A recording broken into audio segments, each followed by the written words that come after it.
En als je 1 jaar erin had gezet, had je 2 ton gehad. Dus dat is ook met een maximum van 3 jaar in dit systeem. Maar ja, er is natuurlijk wel een probleem met mijn spelersbudget. Dat gaat natuurlijk naar beneden, dat die hele begrutting. Maar die gaat van 12,5 naar 1,5. Ja, dat klopt. Nou, Dus in alle contracten die doorlopen. Ja.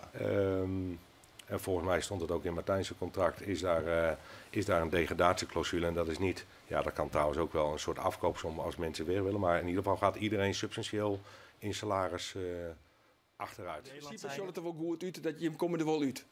Ja, dat verwacht ik wel. Oké, maar als spelers zijnde, Martijn, dan heb je toch, want ik snap het al wel, ja, van we beginnen wij volgend jaar en vol goede moed en we hebben een mooie baan enzovoort. Maar als je speler bent, op dit moment zou ik dat nog niet zeggen. Eerlijk. Nee, want er zit dan net in te wachten op as uit en het is toch die troosteloze bedoeling, man. Tijdens zo'n Achilles.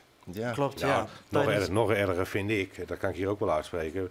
We komen nu in de competitie met de belofte teams. Nou, ik vind dat een wanvertoning dat Jong Ajax, jong PSV, nou is jong FC Utrecht direct bij elkaar. Ja. Maar daarom is het volgens mij zijn jongens Barto ik horen, want die weet wel wat tevreden wordt in de eerste divisie. En als het net oppast en helst al je na je meesting erbij, of net maar het eerst al even samensmelten. Verder als het wist, want ze gaat het heel vaak met degradanten. Ben je zo'n wedstrijd onderwijs, hij heeft 4 punten of 6, in het 12e.